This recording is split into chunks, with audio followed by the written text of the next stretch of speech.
بسم الله الرحمن الرحيم.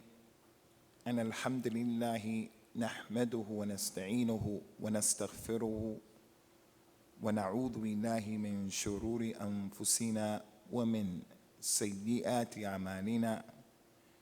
من يهده الله فلا مضل له ومن يضلل فلا هادي له. وأشهد أن لا إله إلا الله وحده لا شريك له. وأشهد أن محمدا عبده ورسوله صلوات الله وسلامه عليه. أما بعد فإن خير الكلام كلام الله وخير الهدى هدى رسول الله صلوات الله وسلامه عليه تسليما كثيرا. وشر الأمور محدثاتها وكل محدثة بدعة وكل ضلالة كل بدعة ضلالة وكل ضلالة في النار. أما بعد.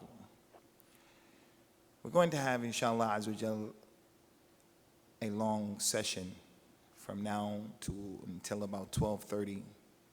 And there's going to be a lot of information that we're going to share with you. I'll do my best not to overwhelm you with information or to bombard you with information, but in reality, today's topic is one of those topics where I would prefer that the people who are listening, they were taking notes. Because a lot of times, there's a difference between a lecture and a big difference between this type of class that's being given. You don't have to take notes, but it's preferable. But I do understand the nature of the conference. Many times people are coming, but I'm just giving you a heads up.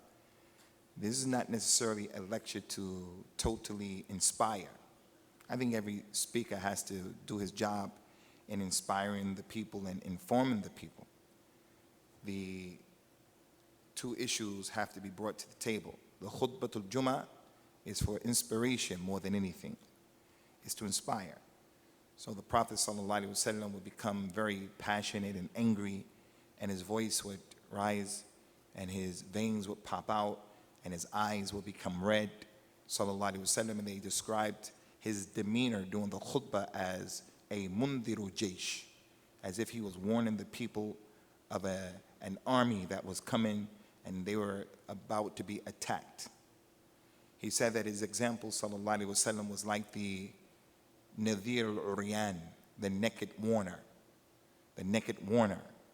And the naked warner, if you know anything about him in the history of the Arabs, he used to come to give information without any clothes, and he would run through the city telling them that the army was about to come, the enemy, and he was very animated. So the khutbah of al-Eid, the khutbah of al-Jummah is like that. But then there's that type of lesson where the Muslim has to be a student. Because if you don't write, your knowledge is going to be like Swiss cheese. It's going to have holes here, holes there, and it's not going to be connected. And we find that from the Prophet ﷺ. There was a man, his kunya was Abu Shah, doing the Hajjatul Wada', the farewell pilgrimage. He said, Ya Rasulullah, I don't have the ability to memorize everything that you've been doing, and Allah Ta'ala wants us to follow you. And you even told us, Khudhu anni manasikakum. Take from me your lessons of Hajj. So over the course of many days, there were a lot of things that he did and said. He said, I can't remember all of that. He told his companion, sallallahu alaihi wasallam, Uktubu li Abi Shah. Hey, he doesn't know how to write, so someone write on his behalf. Someone write on his behalf. When the Qur'an was being revealed, the companions, radiyallahu anhum, they didn't sit there and just listen and look like that. Some of them did, and they tried to memorize, but others, they wrote down what he was saying. They wrote down what he was saying. So today's few lessons, they're more about information. When we talk about the Khawarij, first thing I want to mention is that some of the ulama of Islam, the ulama of al-Hadith, Ahlul Hadith, like Al-Imam Ahmed, Al-Imam Al-Barbahari, Al-Imam Abu Bakr Al-Khallal, Al-Imam Ibn Zamanin, Al-Lalakali, and on and on. They used to write books that talked about the minhaj, the methodology, and the aqidah of al-Islam based upon the Furqan, based upon the Sunnah of the Nabi sallallahu alaihi wasallam. You as a Muslim, me as a Muslim, when you come into al-Islam, you're not allowed the freedom to be liberal, to understand this religion in any way that you want to understand it. There is a box that you have to fit inside that box. You don't fit that box around you. You have to get inside of that box. And you can't go outside of that box, because if you do, you're going to be in trouble. Yawm al-Qiyamah. And we'll come to that, inshallah. So those scholars, they wrote books, and they called those books Usulu Sunnah, the fundamentals of the Sunnah. Usulu Sunnah, like Imam Ahmed, his book is called Usulu Sunnah. And Imam al-Barbahari's book is called Sharh Sunnah. And basically, they're the same book. They bring the same information. Al-Imam al-Lalikari called his book Sharh I'tiqad Ahl Sunnati wal Jama'ah, the explanation of the aqidah of the people of the Sunnah and the Jama'ah. Al-Imam al-Khalal, he called his book Kitab al-Sunnah, and many other scholars called Kitab al-Sunnah. The Sheikh of al-Imam Bukhari, Abdullah bin Zubair al-Humaydi, he has a book called Kitab al-Sunnah. Al-Imam Abu Hatim al-Razi, Abu Zur'a al-Razi, they came together and they collaborated and made their book, and they called it Aslu Sunnah. And Imam At-Tabari, who has the greatest book of tafsir on the face of the earth. And the reason why it's the greatest tafsir on the face of the earth is because when he gives the tafsir of every single ayat, he gives it with a chain of narration. He said, so-and-so told me, that so-and-so told him, that so-and-so told him, that Abu Hurairah said about this ayat, it means this, this, this, this. And the whole book is like that. And that makes it the greatest book, because now it puts you in a position to go to see the authenticity of what's being said. Al-Imam Ibn Kathir came after him, and he downsized that book.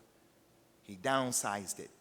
But the best book is Al-Imam At-Tabari's book, Muhammad ibn Jarir At-Tabari. This man had his own madhab, and his madhab, it could be argued, was just as good, if not better, than the four madhahib that we have now. The Hanafi madhab, Maliki madhab, Shafi madhab, and the Hanbali madhab.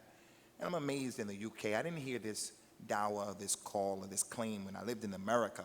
When I was a Muslim in America, I didn't hear this that much, but over in the UK, we hear it. The movement where the people are insisting you have to have a madhab. You must have a madhab. And if you don't have a madhab, then something's wrong with your Islam. And we say, where is that? There's no dalil for that. If you have a madhab, it's okay, because the madhab is just a systematic way that allows you to arrive from point A to point Z. The madhab told you to do this, this, this, and that. But the problem is that the people who are upon the madhabs, many of them, they're upon the madhab, and it's just their culture, that's all. They don't even know what the madhab says. They don't know much about the madhab. And Imam al-Shafi had a madhab in Egypt and a madhab that was in Mecca. When he was in Mecca and he was learning from the scholars of Mecca like Sufyan ibn Uyayna, his madhab, he took positions, and then he traveled to Egypt and he changed many of those positions. So he has an old madhab, he has a new madhab. So the person today who's Shafi, for an example, will say, this is the madhab, and he doesn't know, is it the old or the new? The Maliki person, he prays with his arms down to the side. I'm just giving you an example. He prays with his arms down to the side. And he says, this is our madhab. Yeah, but Imam Malik used to pray with his arms like this. And he brought in his book, Al-Muwatta, that the Prophet ﷺ said, Inna ma'ashurul anbiya umurna bi thalatha. All of the prophets were ordered to do three things. And one of those three things is, they were ordered to hold their left hands with their right hands in salah. So Imam Malik, it is reported, had his shoulder broken for something that I'm talking about. The Khalifa at that time, his name is Mansur. He was a Khalifa from the Abbasiyin. He told Imam Malik, I want your book of hadith, the Muwatta, to be the dastur. It's going to be the constitution for the whole Islamic empire. For my Khilafah, it's your book. Al-Imam Malik said, no, Amirul Mu'mineen, don't do that. My book Al-Muwatta is from me. He said, there's not a sunnah except that it has passed me by. The sunnah of the Prophet ﷺ, no one has captured all of the sunnah. In the Maliki madhab, all of the sunnah is there. In the Hanbali madhab, all of this, la. He said, don't do that. Because my book, it has some things and it's missing others. It's not complete. And Allah mentioned, Al-Yawma akmaltu lakum dinakum wa atmamtu alaykum ni'mati. Today I completed for you your religion. My book is not all of the sunnah. It does not embody all of the sunnah. When he gave that advice in a respectful way, it taught a lesson to the Khalifa and the Muslims. Time went on and there was some fitna.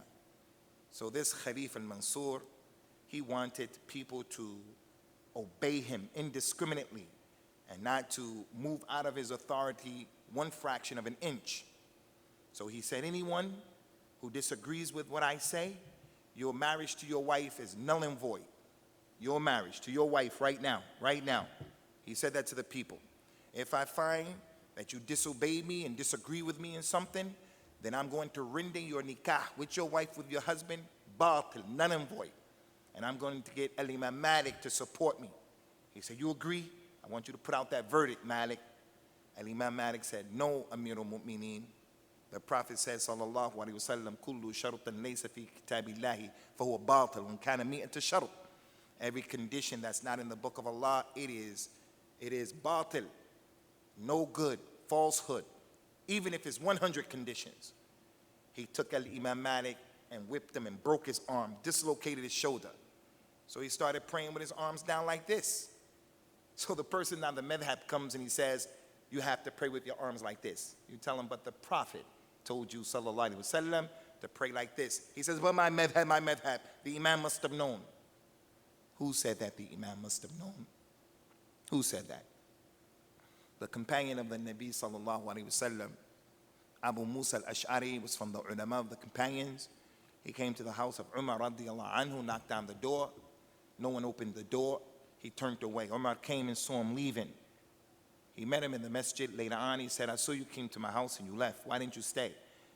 He said, I heard the Prophet say, sallallahu alayhi wa sallam, إِذِ اسْتَأْذَنَ أَحَدَكُمْ ثَلَاثًا وَلَمْ يُؤْذَنْ لَهُ فَلْيَنْصَرِفْ. If one of you goes to someone's house, knock 3 times. If he doesn't open the door, then go away. I said, alhamdulillah, that my companion, my elder, my brother, my main man, 50 grand, Abu Mu'adh, Mustafa, he knows that hadith. I have jet lag, I'm tired. He knocks on the door 3 times and he goes. Whereas there's some other people who come and they're knocking on the door. And they're knocking on the door. And he say, hey, there's a hadith that taught us about how to knock on the door. Where to stand when you knock on the door. When Umar radiallahu anhu heard that, he said, I never heard that hadith, Abu Musa. Ittaqillah, I never heard that. And I used to always be with the Prophet. How many hadith do we have where the Prophet used to say, sallallahu alayhi wa sallam, I came and Abu Bakr and Umar came. I went and Abu Bakr and Umar went. I believe in it and Abu Bakr and Umar believes in it. They used to always be with him, sallallahu alayhi wa sallam. So how is it possible that that mundane sunnah of knocking on the door, something that happened every day, something that Umar did every day? The Prophet had a bawab. He had a gatekeeper. It was his job to stand at the door. And if you come, you knock, he would say, hold on, let me go seek permission. The Prophet would say, okay, let him in and say, don't tell him to come back later. And if that bawab wasn't at the door, he would knock 3 times. Umar said, how did that leave me? How did that pass me by? He said, if you don't bring someone to collaborate that story, Abu Musa was from the major companions. Umar said, if you don't bring someone to support that, I'm going to deal with you. I'm going to deal with it. And that goes to show, Ikhwani, how the companions were when it came to spreading weak hadith. Saying that the Prophet said something that he didn't say, sallallahu alaihi wasallam, is a major sin in Islam. So before you say he did this and he said that, you need to know. And the scholars of Islam, they left no stone unturned. They wrote books like Al-Ahadith Allati Ushtuhirat ala al-Sinat al-Nas, like Al-Imam al-Sakhawi, the hadith that are famous on the tongues of people. whether they're authentic or not authentic. Al-Imam Abu Faraj Abdurrahman ibn al-Jawzi, he wrote a book called Kitab al-Mawdu'at, the book that collects all of the hadith that are fabricated. So those scholars came and they took care of the job for us. All you have to do, all I have to do is learn our religion. Abu Musa al-Ash'ari, he left Umar and he went to the masjid and he found the Ansar and he was looking mahmoom, worried. They said, Abu Musa, what's the matter? He told them the story. They started smiling at him. They said, we all heard that hadith. We all know that hadith. He said, they said, we're going to send with you the youngest one from amongst us, Abu Sa'id al-Khudri, one of the 6 companions who narrated the majority of the hadith, and he was young. We're going to send him with you to the Amir al-Mu'mineen, which is a proof that a young person can have knowledge that the older person doesn't have. So it's not befitting for the older parent to be stuck on stupid and you're rigid. Your child is exposed to authentic Islam. He knows that internet. He knows how to research an issue. And your religion is, this is what my father's taught me, this is what my father's taught me, and that's it. So they sent that young man with Abu Musa. And he said, yes, Amir al-Mu'mineen, I heard that hadith, and all of the Ansar in the masjid right now, ready to collaborate with me and Abu Musa. I know I let him go. So that goes to prove many things. It goes to prove what Imam Malik said, that the Sunnah has passed by everyone. So I want to ask you guys a question before we move on. Inshallah. The only person who is infallible, he's ma'asum. What he says, we have to take it, whether you understand it, don't understand it, you have to take it. There's only one person like that. I want to ask you, who is that person? It's the Prophet sallallahu alaihi wasallam. He's the only person. He's the only person. And since that's the case, we don't take unconditionally what Abu Bakr says, Umar, Uthman, and Ali radiallahu anhu. And if we don't take what they say unconditionally, then we don't take what Al-Albani said unconditionally. We don't take what Sheikh Rabi said unconditionally. We don't take what Abu Usamah said unconditionally. Your iman. Your iman. That doesn't mean that you are disrespectful to people. It just simply means that human beings are weak. And because of that weakness, no one knows everything. No one knows everything. So those scholars of the past, Ikhwani, they wrote books about the different groups. And all of those books that talk about the minhaj and talk about the aqeedah of the Muslims, they wrote in those books what we believe. We believe in a Dajjal, and we believe in the Mahdi, and we believe that the Qur'an is the book of Allah. They call it the usul of the Sunnah, the most important issues of aqeedah that Muslims started to disagree about. We believe in the fountain, Yawm al-Qiyamah. We believe that the Sunnah, Islam is the Sunnah and the Sunnah is Islam. We believe that every innovation is going astray. All of those books wrote the same thing. They just brought different methodologies. Some put this first, others put it last. Some added some things, some left out other things. We believe in the Mizan, that there is a creation that Allah Ta'ala has created, Yawm al-Qiyamah. It is a creation. It has a right side and a left side. And people's deeds will be put in the Mizan. Their bodies will be put in the Mizan. So if the lady cuts her eyebrows, it's going to affect her weight in the Mizan. If the man cuts off his beard, it's going to affect the weight in the Mizan. If a person eats haram, drinks khamr, gets high, it's going to be reflective in the Mizan. If an individual has isbal, he dresses the wrong way, it's going to be reflective in the Mizan. All of those things. And also what's going to be in the Mizan are the books of the people, like his La ilaha illallah.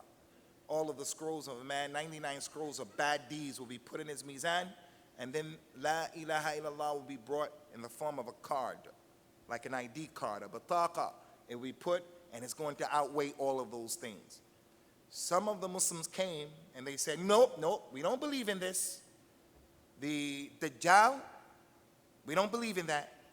Right now, you see some people say that the Dajjal is the TV set. Some people say that the Dajjal is the New World Order. And the Muslim, when he doesn't know his religion, he listens to that, and it sounds so cool, so slick, so nice. That's not how the companions understood those issues. The person he comes and say, like in these books, Al-Iman. What is Al-Iman? It consists of your statement saying, I believe. It consists of what's in your heart, and it consists of your actions. Some Muslims back then said, no. Al-Iman is just saying. You just say you believe, and you're on the same level of Iman as Jibril, Mikael, Israfil. So when Musa escaped from Fir'aun, and he was about to be destroyed, he said, Amantu bi Rabbi Haruna wa Musa. I believe in the Lord of Harun and Musa. So he said it. Iblis said, when he used to make wiswas to people, Inni ara ma la tarawun. Inni akhaf Allah. I see what you people don't see on the day of Badr. He encouraged Quraysh, yeah, let's go fight. Let's extinguish the light of Islam. When he saw the Prophet ﷺ, and with him were Jibril and all of those malaika, Iblis said in the Qur'an, hey, I see what you don't see. I'm afraid of Allah. So he established Allah's rububiyyah. He established that Allah exists and so forth and so on. He said he believed. So these imams wrote these books. He wrote these books to deal with these people who went astray. And one of the issues that all of them put in the book is the issue of the Khawarij. So you're sitting here is more than just some kalam. This is from the usul of the religion, because by the Lord of the Kaaba, the Khawarij exist today. By the Lord of the Kaaba, some of us have Khariji mentalities. By the Lord of the Kaaba, a person knows the evil of the Khawarij, but he's like the Khawarij in some of the ways he exists, in that he is very intolerant of the other position. Intolerant. And when you disagree with him, he wants to chop your head off. He's extreme in the way he deals with you. They have many, many characteristics. And one of them, which is connected to the conference, is the way they misunderstood the Qur'an. The Prophet described them, sallallahu alaihi wasallam, and he said, يَقْرَؤُونَ الْقُرْآنَ وَلَا يَتَجَاوِزْ حَنَاجِرُهُم. They read the Qur'an, but it doesn't go beyond their necks, because all they do is read it. That's it. They don't understand it. They don't understand it. They don't understand it the way the Prophet understood it and his companions, sallallahu alaihi wasallam. The Khawarij, when they presented themselves on the scene, they said that the Muslims, the companions, were kuffar. One of their characteristics, they make takfir because you disagree. But it doesn't stop there. There's always a tasalsul, a chain reaction. First, you don't agree with them. They hate you. After that, they pull out the sword. After that, they spill your blood. So we're going to get into some of their characteristics, but that's down the line. Bidnillahi subhanahu wa ta'ala. So we're going to deal with now this group of the Khawarij, who are from the usul of al-Islam, the aqeedah and the minhaj. Don't be like them. Don't be like them in that you buy into their methodology and don't have their characteristics. Don't be intolerant. If your wife says to you, it's always your way or the highway, you have to pump your brakes and slow down on that highway, because no one has all of the answers. Your wife is right sometimes. Prophet wanted to perform Hajj, Umrah. He was in Ihram. The companions had gotten strong. They were on their way to Umrah, and they were going to go into Mecca no matter what, regardless of what the situation was. They were ready because they had been in Medina for many years, and the community was growing. But Allah told them, you don't make the Umrah, don't make the Hajj this year. Don't make the Umrah this year, because there were going to be problems. So he told his companions, hey, take off your ihram. We're not going to go.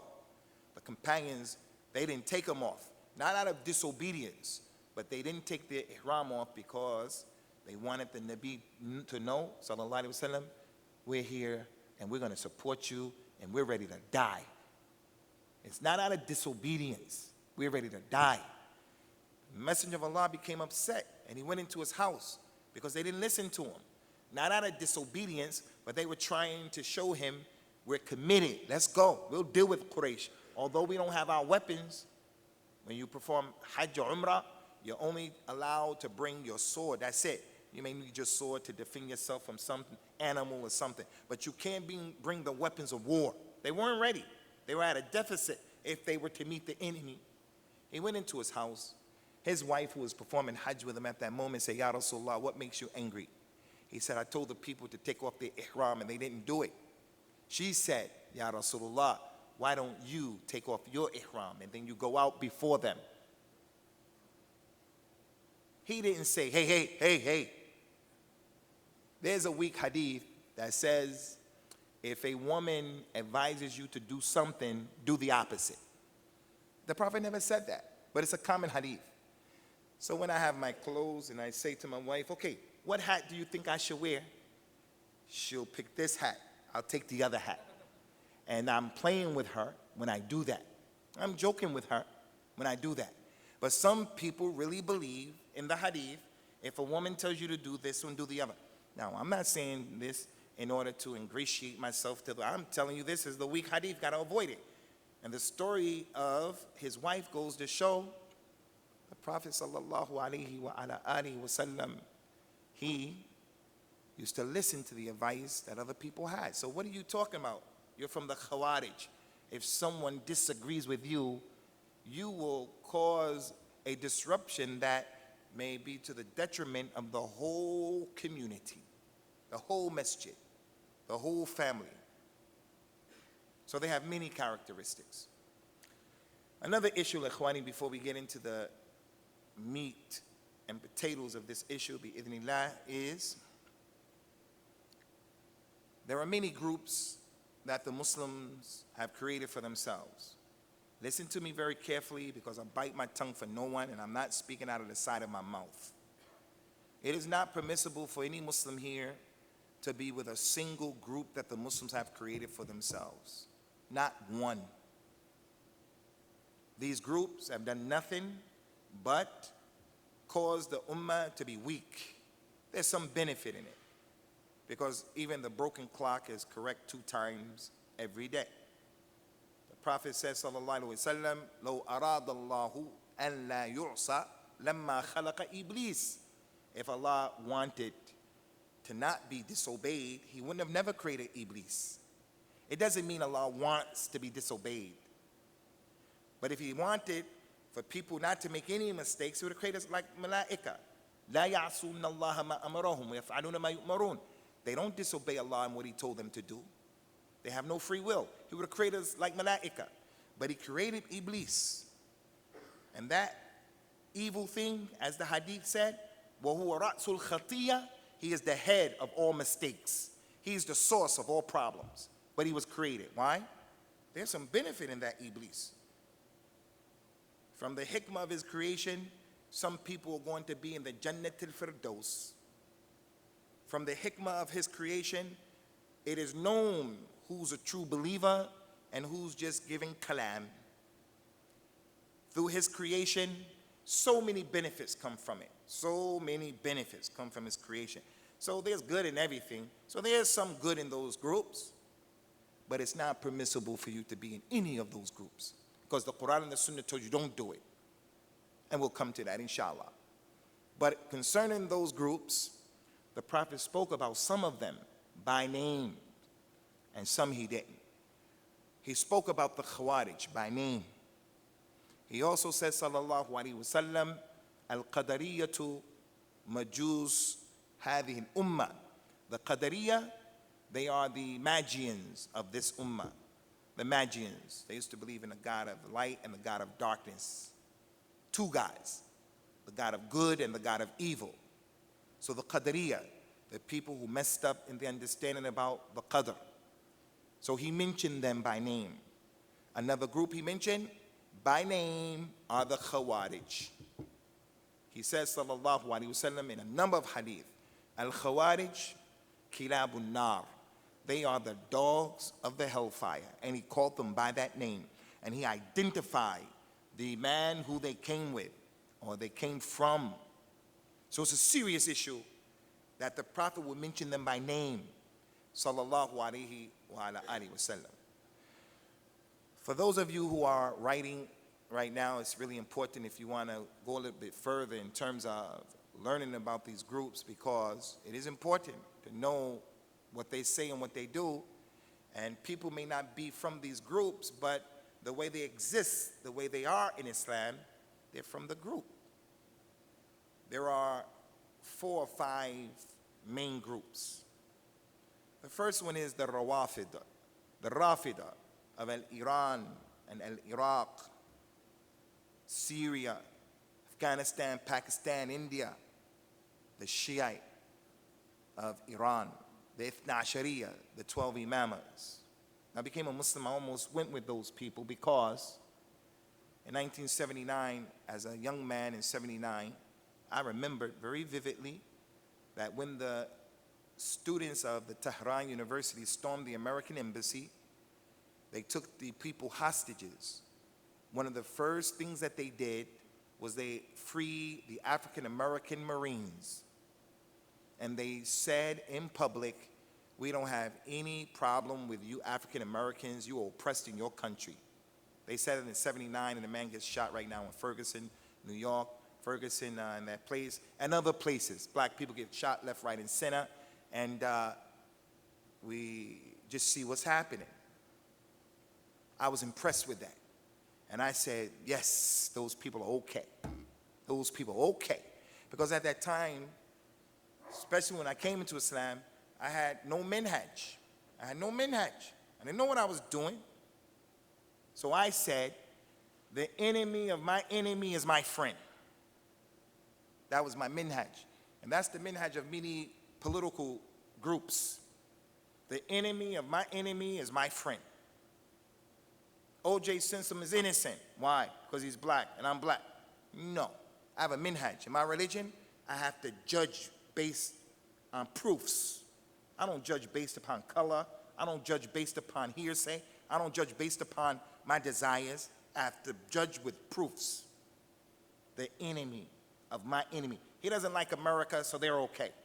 All the while, this group was cursing the companions. This group said that Aisha radiallahu anha, she was a zaniya, that she would have relationships with multiple men from the Yahud, and she wouldn't wash herself. That's in their books. They said that Abu Bakr and Umar were homosexuals, and all of the companions apostated except 6 of them, 5 of them. So once I know that, and I know that Allah mentioned in the Qur'an, النبي أولى بالمؤمنين من أنفسهم وأزواجه أمهاتهم. The Prophet is closer to the believers than their own selves. He cares for you more than you care for yourself. He cares for your children more than you care for your own children. He said he's closer to the believers than they are to their own selves. He wants more good for you and us than we want for ourselves. And the Quran said, and his wives are their mothers. So you can't marry a mother. First person the man can't marry is his mother. So when he died, sallallahu alaihi wasallam, no one can marry any of his wives. And when they used to address them, they say, Ya al-Mu'mineen, O mother of the believer. And here this man comes and says that Aisha was a zaniya. And then here you come and you tell me that we should cooperate with these people?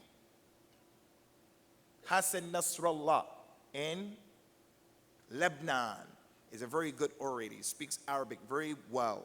His command of the Arabic language is very high. So when he comes out and he talks about Israel this, Israel that, the Arab person who doesn't know his religion, the Arab person who's against the Yahud, the Arab Muslim, the Muslim who doesn't have a minhaj, he'll listen to that and he'll say, yes, yes, the Amir al-Mu'mineen, yes. And then if you ask that man, well, what do you believe? He said, I believe Aisha is a zaniya. My mother's in Passaic, New Jersey right now. Her name is Miss Mamie. May Allah guide my mother to the Qur'an and Sunnah, put in the Jannat al-Firdaus. My mother right now, if anybody in this room say, your mother, Miss Mamie, was it? You and I are going to have a problem. Because that's the fitrah. You and I are going to have I don't care how old you are. I don't care what your sex is. I don't care how much money you have. I don't care if you're a police officer. I don't care who you are. You and I are going to tangle. Aisha is in the Jannat al-Firdaus. She's in the Jannat al-Firdaus. And I got to apologize. When I point to the water, I don't mean that's Abu Bakr. I don't mean that's Aisha. I think some people, you understand that. You understand that. The second group from the main groups are a group that are called the Qadariyah. The Qadariyah. they have problems with the qadr. The third group, the group, they're called the Murji'ah. Many Muslims, we don't know this group, but we have characteristics that are similar to the group. The Murji'ah, they were the ones who said, actions are not a part of Iman. All you have to do is say, you believe, and you do whatever you want to do. You do whatever you want to do. So the person, she doesn't wear hijab, he doesn't pray, she doesn't fast in Ramadan, the person doesn't connect himself to the do's and don'ts of the religion. And they may be nice people. They say, Islam is in my heart. My heart is white. Yes, I don't do those things. I know people who do those things and they're bad. I know a man who prays and he does this. I know a lady who fasts does that. I know a lady who she wears hijab and niqab and she's this. And that may be true. And that's bad. But that's not an excuse for you not to do the right thing. Ya ayyuhalladhina amanu alaykum anfusakum la yadurrukum man dalla idha ihtadaytum. Or you believe you're responsible for your own self. You. It doesn't harm you, those who go astray. You do the right thing.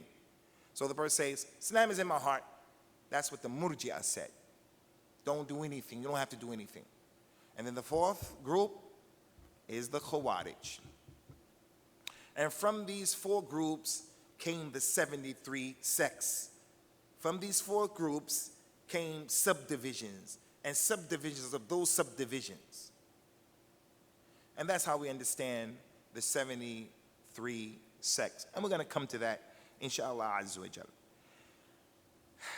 As I told you, the scholars of Islam, they took care of this issue. For those of you who are writing very quickly, one of the greatest scholars in Islam, he was a Persian, Al-Imam al-Shahrastani. Al-Shahrastani, he wrote a book called Kitab Al-Milal wa-Nahl, the book of the different creeds and the different groups, in which he talked about all of these groups that had presented themselves during his time or before his time, and he lived in the 4th century. It's one of the main books for this, the different groups in Islam.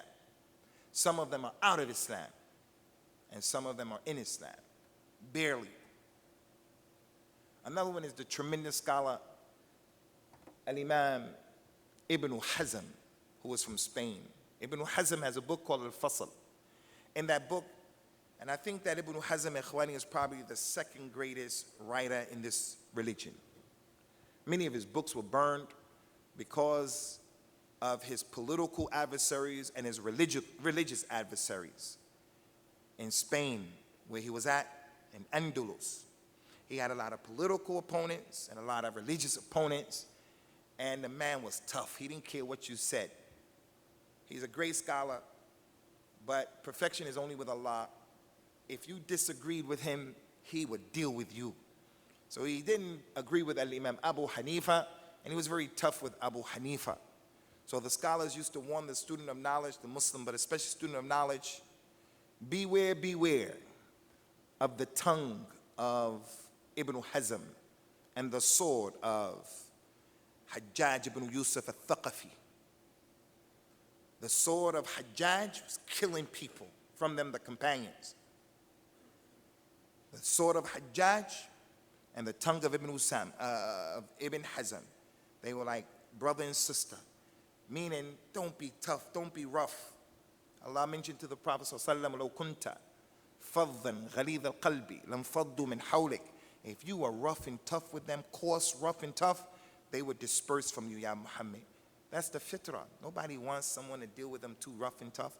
You deal with your wife too rough and tough, she's going to run away from you. You deal with your child too rough and tough, going to run away from you. Going to run away from you. If the Prophet dealt with, sallallahu alaihi wasallam, Abu Bakr, Umar, Uthman, Ali, rough and tough, you give da'wah rough and tough, people not trying to listen to that.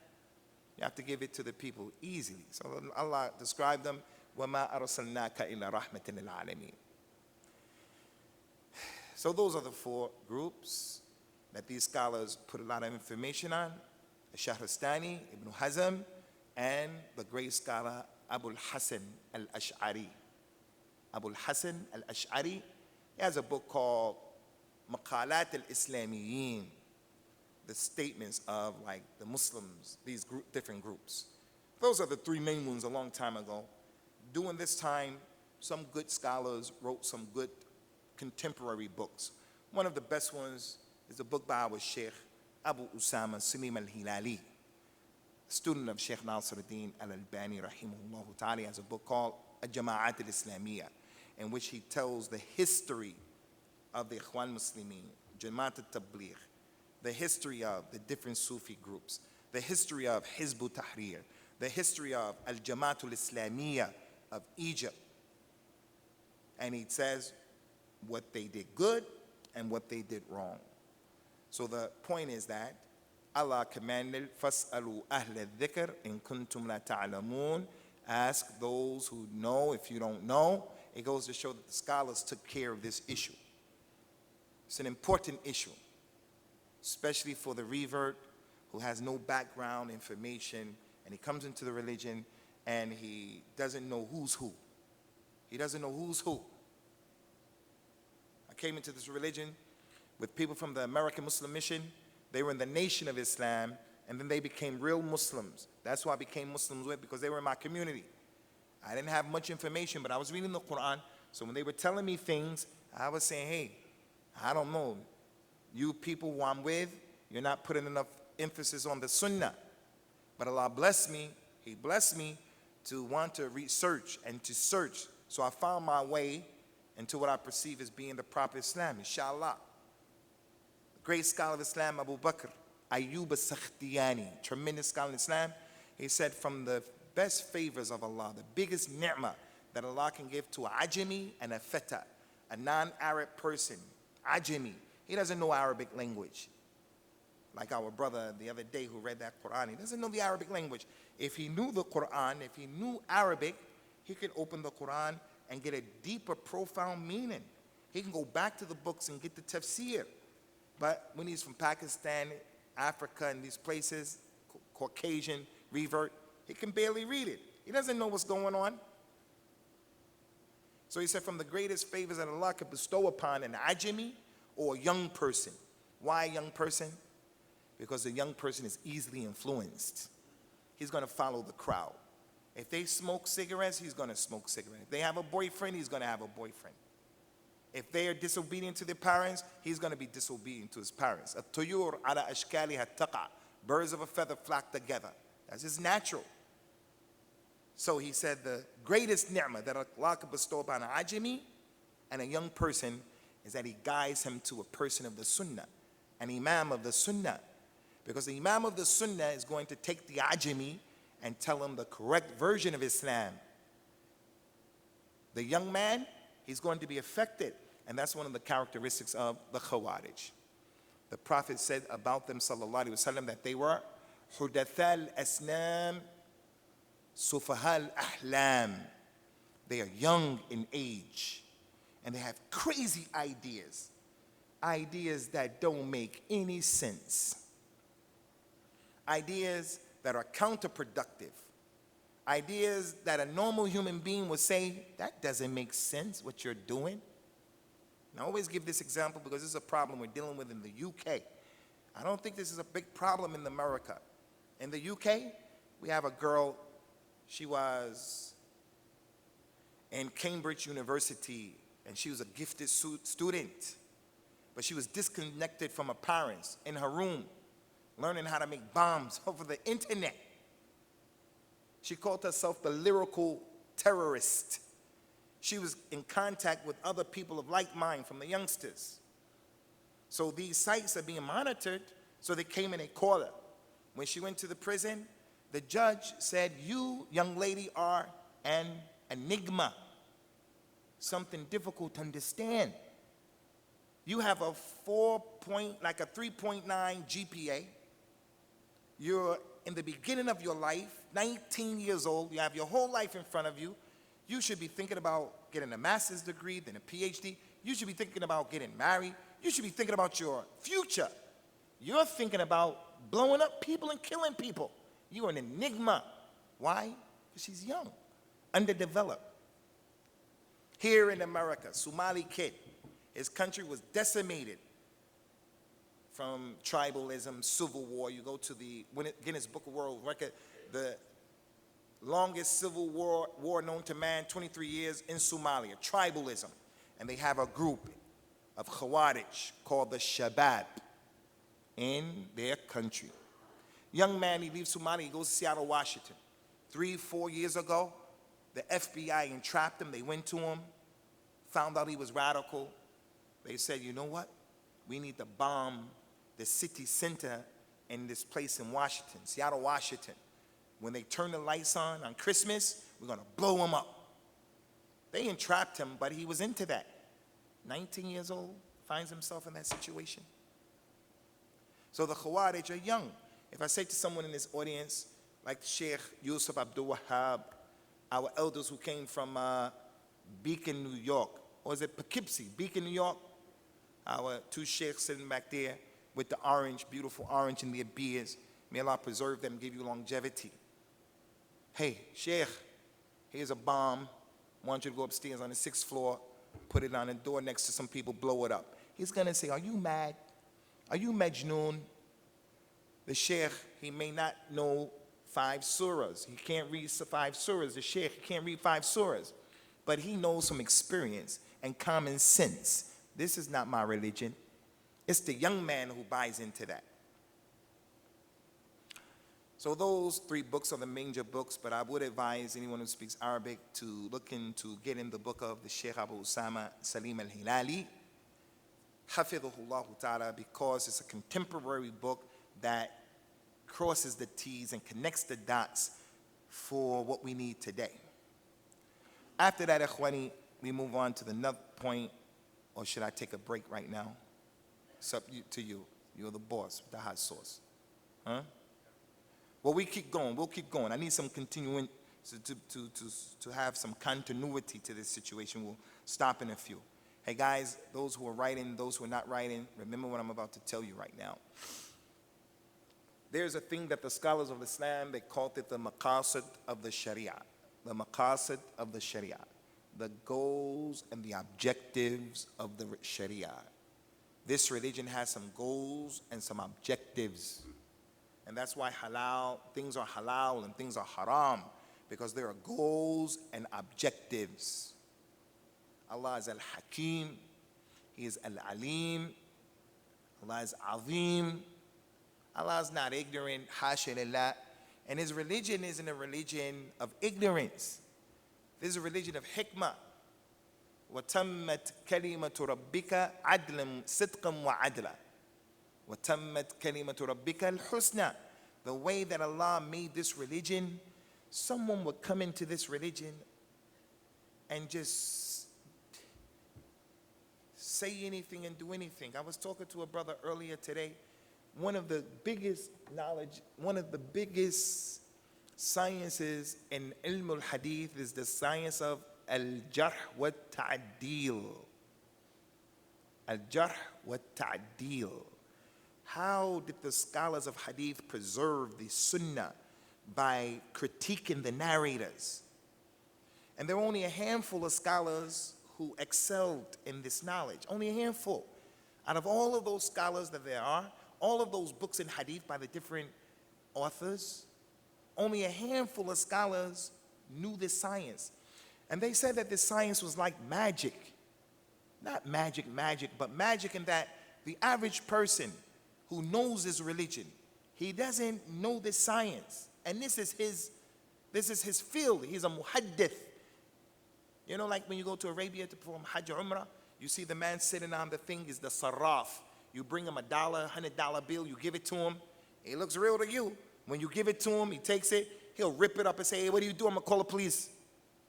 Because the way it feels, the texture of it, the way it is in his hand, he knows without smelling, he knows this is a fake dirham, this is a fake dinar. They came to Al-Imam al-Bukhari, one of the imams of Al-Jarh wa Ta'dil, to test him when he came to their city. He said, okay, ask me what you want. 10 people sat before him. This man gave him 10 hadith, and in that 10 hadith, he mixed up the chain of narration. Instead of saying it the right way, he mixed people up. He said, okay, next. 100 hadith with 100 chains and narrations mixed up, and in each chain, 6, 7, 8 people. After they finished, he said, okay, as for you, your first hadith is wrong, because the right way is this, and that's weak. Second guy is wrong. This, and it's authentic. And he went through that. He knew that this man didn't meet that man, and he was like that. They would say, how does he know? They said it's like magic.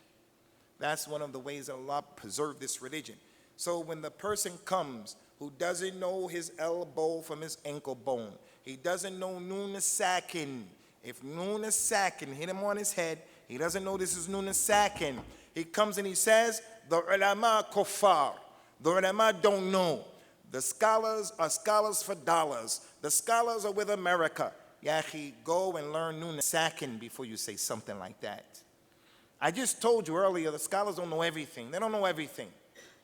But if you see a person talking bad about the ulama of Islam, you have to run away from that person. You have to avoid that person, because he's about to be destroyed.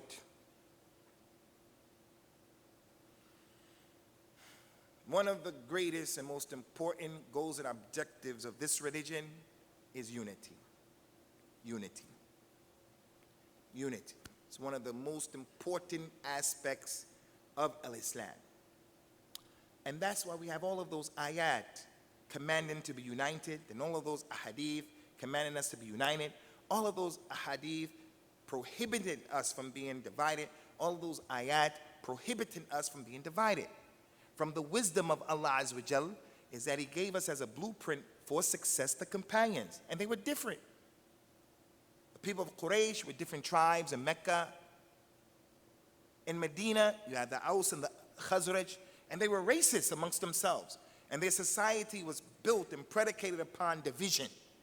So it was shown to us that it can be done, but there's a way to do it. And we're going to come to that, inshallah. Allah Ta'ala said, وَإِنَّ هَذِهِ أُمَّتَكُمْ وَاحِدًا وَأَنَا رَبُّكُمْ فَاعْبُدُونِي. Verily, this ummah of yours is one. It's one. So worship me alone. He said in the Qur'an, وَلَا تَكُونُوا مِنَ الَّذِينَ فَرَّقُوا دِينَهُمْ وَكَانُوا شِيَعًا كُلُّ حِزْبٍ بِمَا لَدَيْهِمْ فَرِحُونَ. Do not be of those people who break off their religions and they become different groups. Each group is happy with what it has. Don't be with them. Another ayat. وَلَا تَكُونُوا مِنَ الْمُشْرِكِينَ مِنَ الَّذِينَ فَرَّقُوا دِينَهُمْ وَكَانُوا شِيَعًا لَسْتَ مِنْهُمْ فِي شَيْءٍ. Don't be from those people who are the mushrikeen. This is their way. Don't be of the mushrikeen, those people who divide their religion. Democrat, Republican, Catholic, Baptist. Don't be like that. They divide up their religion. You have nothing to do with them, Muhammad. That's not your religion. And then that tremendous incident in the ayat of the Qur'an. Allah commanded in the Qur'an, وَاعْتَصِمُوا بِحَبْلِ اللَّهِ جَمِيعًا وَلَا تَفَرَّقُوا وَاذْكُرُوا نِعْمَةَ اللَّهِ عَلَيْكُمْ إِذْ كُنْتُمْ أَعْدَاءً فَأَلَّفَ بَيْنَ قُلُوبِكُمْ فَأَصْبَحْتُمْ بِنِعْمَتِهِ إِخْوَانًا وَكُنْتُمْ عَلَى شَفَا حُفْرَةٍ مِنَ النَّارِ فَأَنْقَذَكُم مِّنْهَا كَذَلِكَ يُبَيِّنُ اللَّهُ لَكُمْ آيَاتِهِ لَعَلَّكُمْ تَهْتَدُونَ. He said, hold together collectively to the rope of Allah, together, and don't be divided amongst yourselves. And remember, you were divided amongst yourselves, and Allah brought your hearts together. You were on the brink of the hellfire about to fall in, but Allah Ta'ala, He had mercy upon you. And if it wasn't for that, He did this in the hopes that you would be guided. So many ayat. In the authentic hadith, the Prophet, he mentioned, sallallahu alayhi wa sallam, إِنَّ اللَّهَ يَرْضَى لَكُمْ ثَلَاثًا. Allah is pleased with 3 things for you people. أَن تَعْبُدُوهُ وَلَا تُشْرِكُوا بِهِ شَيْئًا وَأَن تَعْتَصِمُوا بِحَبْلِ اللَّهِ جَمِيعًا وَلَا تَفَرَّقُوا وَأَن تَنَاصَحُوا مَنْ وَاللَّهُ اللَّهُ أَمْرَكُمْ. Allah is pleased that you people worship Him alone and don't make any shirk. And He's pleased that you people stay united and not divided. And He's pleased that you give collective advice to the one who has been put in authority over you. All of those are some of the many ayat and hadith saying, don't be divided. Because one of the most important principles in Islam, goals and objectives, is unity. And we're going to stop here, but before stopping, How do we unite is the question. Can I unite, and will I unite with a person who curses the companions? Can I unite, and will I unite with a person who worships Prophet Muhammad sallallahu alaihi wasallam? I went to Sudan, 1991, became Muslim 86.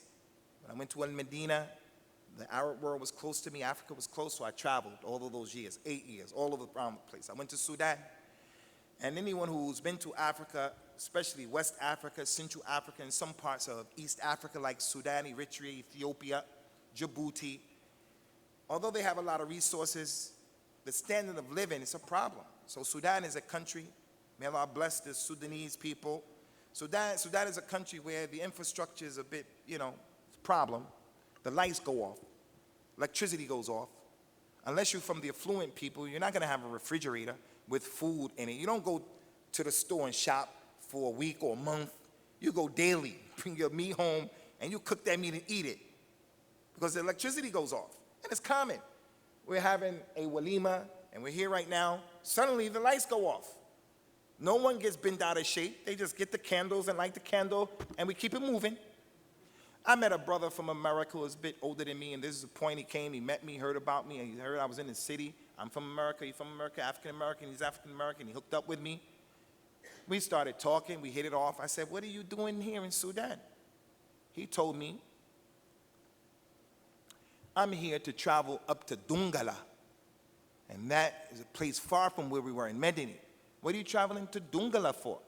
Because there is a sheikh there. There's a sheikh there. He's connected to Uthman bin Fodio, and he's Sufi sheikh. I said, whoa. I said, Akhi, I mean, I'm not into Sufism, but you're a smart brother. The way you're articulate, you're intelligent, you speak Arabic. Why you want to do that stuff? Because he was telling me what the sheikh can do. He said that the sheikh knows the unseen. He said that the sheikh gives life and death. He was saying all kind of stuff. And our discussion got heated. When I started getting upset, which wasn't correct, the lights went off, as they do every day. He said, oh, the sheikh made the lights go off. And he really believed that. He really believed that. Can I be united with that person? Can I be united with that person? Those ayat and ahadith, this is what they're telling me, that I have to be united with. In my masjid, I have to give him a voice, I have to give him a voice. Then we have the person who, when the hadith comes, they throw it away if they want it, they don't throw it away. This person doesn't believe in the sunnah. They say, just give me the Qur'an. And he's in my masjid, he's in our masjid. And he has, democracy. He has the right to say what is that the unity of these ayat? That's confusion. That's just empty slogans, kalam. And I think, Ikhwani, because I'm not a dictator, but I think what I'm saying is crystal clear. But some people will look at me and say, this guy, his call, his dawah, his teaching is divisive. It's split the people up. No, you split the people up. The Prophet was traveling, sallallahu alaihi wasallam, with his companions to make jihad. To make jihad. He was traveling to make jihad. And they said to him, when they saw the kuffar who they were going to fight, the kuffar took their weapons off, their shields, and they hung them on a tree, believing the tree was going to give them power to the weapons. But some of the new companions knew. They say, Ya Rasulullah, ij'al lana dhatul anwat, kama lahum dhatul anwat. Make for us a tree. We want a tree like them. Because look what's going on. The Prophet said, Subhanallah, Subhanallah. You people have asked me the same question that Bani Israel asked Musa. May Allah have mercy upon my brother Musa. Because they made that after all of what Allah did for them, they made a calf, an ijl, and they worshipped the calf. They turned away from the tawheed of Allah who helped them. Musa came single-handedly, no weapons, just a staff. But he had the nasr of Allah. And they saw all of this stuff. Someone was killed, he was dead, They said, let's go to Musa. Musa, who killed the man? Musa told them, Inna Allah ya'murukum an tadhbahu al-baqara. Allah says, kill a cow. Kill a cow. I tell you, kill a cow. Surah al-Baqarah. Allah told you, kill a cow. They say, hey, you think we're crazy? We ask you who killed the man. You want us to kill a cow? You don't know me yet. You didn't see the 9 signs that I gave to Pharaoh. You didn't see what happened to Pharaoh when he opposed me. We're on the same team. You ask me, if I tell you, sallallahu alaihi wasallam, go in that corner and get on the top of your head, don't ask me any questions. And then they went on to ask, what color cow, what day, what time, this, that. And then the Prophet told us, what destroyed Bani Israel was the ikhtilaf that they had with their prophets and their excessive, unnecessary questioning. They asked too many questions. So unity of these ayat, again, in a nice way, but I don't bite my tongue. I'm not going to be united with this guy who curses the companion by the Lord of the Kaaba. I'm not going to be united with the one in America. And in England, a lady came, and there's a movement where the lady is giving khutbah to Jum'ah. Another lady gets up and she does the adhan. Allahu Akbar, Allahu Akbar. In the first row, man, lady, man, man, man, lady, lady, lady, man, lady, lady. And the whole masjid is peppered with men and women. And then she gets up and she gives a khutbah. She can't read Surah Al-Fatiha. If noon sakin fell on her head, she doesn't know noon sakin. The basics of Islam, she doesn't know it. And then when it's time for salat, she turns towards the qibla and she goes into ruku'. And the men are right behind her. And then they come and jump up and down and say, democracy, democracy. Islam, this is okay, this is okay. In San Francisco, there's a masjid called Masjid Al-Fath. Al-Fath. I thought it was a lie. I thought it was a joke. I thought it was one of those WhatsApp fake things. There's a masjid in San Francisco of homosexual Muslims, and they called it Masjid Al-Fath, the masjid of the opening, where the homosexual man is allowed to come and freely worship Allah. Don't get it wrong. As I said last night, the worst sin in Islam is shirk. If you die making shirk, you're in trouble. You're not going to Jannah, no matter who you are. Prophet's mother, father, Ibrahim's father, anyone who you are, Abu Talib, who no matter who you are, you're going to go to hellfire. There's a hadith, in 40 hadith, you guys can go back and check it out. حديث القدسي يا ابن آدم لو أنك أتيتني بقراب الأرض خطايا ثم لقيتني لا تشرك بي شيء لا أتيتك بقرابها مغفرة ولا أبالي. O son of Adam, Allah said, hey son of Adam, daughter of Adam, if you come to me Yawm al-Qiyamah and you filled up the whole dunya with sins, you killed 100 people, you filled up the whole dunya with sins, but you met me, when you meet me, you don't make shirk with me, I'm going to bring as much forgiveness to you, and I don't care. So the homosexual, may Allah protect us from that, is haram, it's a major sin. It's from the Akbar al-Kaba'ir. Allah destroyed the people of Lut who fell into that stuff. But if a person does that, following his desires, but he really believes in La ilaha illallah, you can't put him outside this religion. I have to give him dawah. I have to treat him right. The person who's into pedophilia, it's a major sin. It's a crime, an atrocity against mankind. Not just that child, but he really believes in La ilaha illallah. He's under the Mashiach of Allah. The biggest sin and the only sin Allah won't forgive is shirkun billah. So what's the point? What's the point? I'm not going to, in my masjid, the homosexual is going to have a voice in my masjid. And the media, when they put pressure on me, I'm going to tell them the Islamic narrative, because that's what Allah's religion is. So unity, ikhwani, unity that we're talking about here, dealing with these groups, unity is not, it is not just everybody being together. Prophet ﷺ, when they said make this tree, he needed unity. He needed unity. So why didn't he shut his mouth for the sake of unity? Why didn't he just keep quiet? Because the thing that they were saying was a problem. And when it came to shirk and kufr, no matter what was going on, he stopped it, no matter how critical the moment was.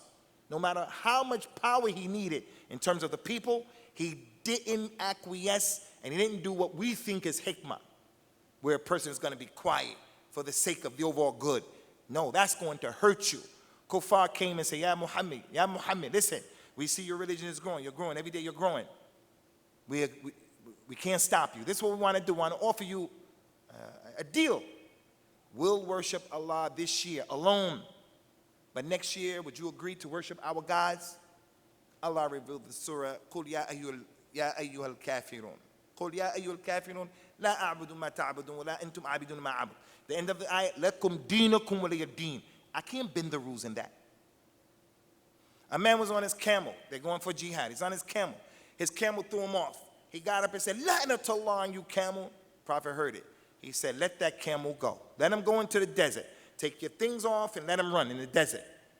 We will not go in this jihad with an animal that has been cursed. We need Allah's rahmah. When you say la'natullah, you ask Allah's rahmah to be far from that.